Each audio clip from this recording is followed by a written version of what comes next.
안녕하세요. 부동산 투자법인과 공인중개사 사무소를 운영하고 있는 목동아빠입니다. 오늘은 상위권 학생이 초등학교 고학년 때 결정되는 그 이유에 대해서 한번 여러분들께 말씀드리려고 합니다. 제 주변의 상황을 토대로 말씀드리는 거니까 참고 정도 해주시면 될 것 같습니다. 여러분도 이런 얘기 들어보신 적 있으신가요? 상위권 갈 애들은 초등학교 5, 6학년 때 보면 딱 티가 나. 제가 목동으로 이사 와서 초등학교 저학년 때 주변에서 굉장히 많이 들은 이야기 중에 하나인데요. 처음에는 뭐 그런가 보다라고 생각을 했었는데 저희 집도 그런 상황을 막상 겪다 보니까 이게 어느 정도 일리가 있는 말이구나라는 생각을 하게 되었습니다. 겪어보니까 초등학교 5, 6학년하고 3, 4학년은 완전히 다르더라고요. 그 이유는 초등학교 5, 6학년 중에서 상위권 학생들은 이미 중학교 국영수 진도들을 한 번씩 뺐었고 더 다지기 위해서 심화를 들어가는 그런 기간이거든요. 제가 예전 영상에서도 말씀드렸듯이 심화를 가리키는 수학 학원을 저희 딸이 다니고 있는데 초등학교 심화 과정을 나갈 때만 하더라도 강등당하는 친구들도 별로 없고 대부분은 점수가 다 고만고만 하더라고요. 그런데 중학교 심화 과정을 다루고부터는 많은 변화가 생겼습니다. 그 학원 안에서도 3, 40점을 받는 아이들도 생겨나고요. 그로 인해서 재수강을 하는 학생도 있고 단계가 떨어지는 그런 학생들도 많이 생겼습니다. 예전에는 그런 학생들이 굉장히 드물었는데요. 중학교 올라가면서 굉장히 난이도가 올라갔고 기본 문제가 아닌 심화 문제를 다룰 때는 그 차이가 더 커지더라고요. 그래서 많은 학생들이 공부를 하는데 굉장히 어려움을 겪게 될 수밖에 없고 또한 점수도 생각보다 잘 나오지 않기 때문에 굉장히 상심하는 그런 학생들도 많이 있습니다. 그로 인해서 공부에 대한 그런 흥미가 확 떨어질 수도 있고요. 하지만 이런 부분들로 인해서 상위권을 갈 수 있는 그런 친구들이 구분되는 시점이기도 합니다. 저는 공부에도 적성이 있다라고 생각을 하는데요. 누구나 공부를 하다 보면 어려움을 겪고 힘듦을 겪게 되는데 그거를 극복하는 힘은 다르다고 생각을 합니다. 이렇게 버티고 극복하는 그런 능력을 그릿이라고 얘기하기도 하는데요. 이런 상황을 겪게 됐을 때 어려움을 극복하고 이겨내는 학생이 있는 반면에 가지고 있던 공부의 흥미가 확 떨어지는 그런 학생도 있습니다. 사실 이런 문제들은 중학교 올라가게 되면 어쩔 수 없이 겪게 되는 그런 과정인데요.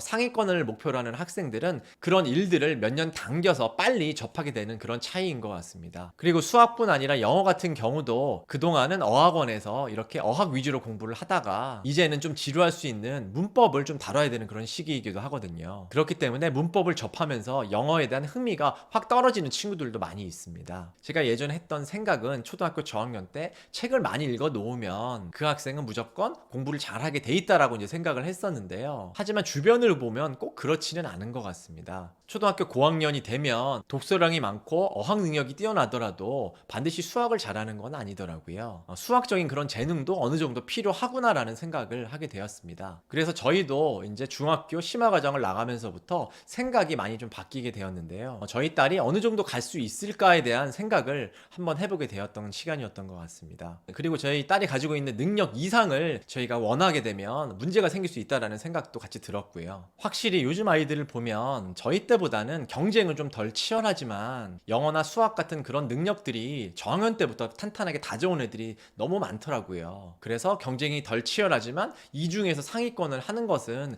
또 굉장히 힘든 일이구나라는 생각을 또 하게 되었습니다. 그래서 제가 이 영상을 만들게 된 이유는 저도 겪어보니까 초등학교 5학년쯤 되면 애가 어느 정도 갈지에 대해서 어느 정도 아웃라인은 잡히는 그런 단계라고 생각이 듭니다. 그래서 초등학교 저학년 때 중학교 과정을 나가기 전에 그 전에 얼만큼 기초를 단단하게 만들어 놓았냐가 굉장히 중요하다고 생각을 하고요. 단순한 기초 문제뿐 아니라 심화 문제를 다룰 수 있는 그런 힘을 기르는 게 굉장히 중요하다고 생각하고 있습니다. 그리고 또 언어 능력 같은 경우는 단기간에 올리기는 굉장히 어려운 부분이기 때문에 저학년 때 되도록이면 많은 독서를 통해서 아이의 이해력을 높이는 그런 과정이 꼭 필요하다고 생각을 하고 있습니다. 물론 나중에 이런 열세를 엄청난 노력으로 극복하는 그런 아이들도 있지만 그렇게 할 수 있는 학생은 굉장히 소수기 때문에 굉장히 확률이 낮다라고 생각을 하고요. 오히려 잘할 수 있는 학생인데 사춘기 때 친구를 또 잘못 사귀어가지고 오히려 성적이 많이 떨어지는 그런 학생들도 많이 생긴다고 하더라고요. 그래서 초등학교 고학년 때 잘하든 못하든 고민이 많은 건 사실입니다. 그리고 중학교 심화 과정을 나가면서부터 제가 바로 느낄 수 있는 그런 변화는 또 사교육비가 굉장히 단위가 커지더라고요. 초등학생이라고 초등학교 교육비가 드는 게 아니라 중학교 과정을 나가면 중학교 비용을 내야 되는 거잖아요. 그래서 현재 중학생을 키우고 있는 그런 정도의 비용이 발생을 하고 있습니다. 이러한 비용들이 부담이 되지 않는 건 아니지만 부모로서 아이가 원한다면 서포트 해주고 싶은 그런 마음이 크고요. 이제 저희 아이도 초등학교 고학년이 되다 보니까 항상 아이에게 여기를 뭐 다닐 건지 그만둘 건지 너는 어떻게 생각하는지 항상 물어보는데, 이제는 자식이 부모의 뜻대로 되는 그런 단계는 지난 것 같습니다. 제가 바라는 거는 아이가 아직은 미숙하지만 자신의 판단에 따라 결정하고 행동하고 책임지는 그런 자기 주도적인 그런 아이가 됐으면 하는 그런 바람입니다. 이제 조금만 있으면 저희 자녀도 중학교에 올라가게 될 텐데 그렇게 됐을 때 어떤 일들이 벌어질지 굉장히 기대가 되기도 하지만 걱정이 되기도 하는 그런 부모의 마음이었습니다. 지금까지 목동 아빠였습니다. 감사합니다.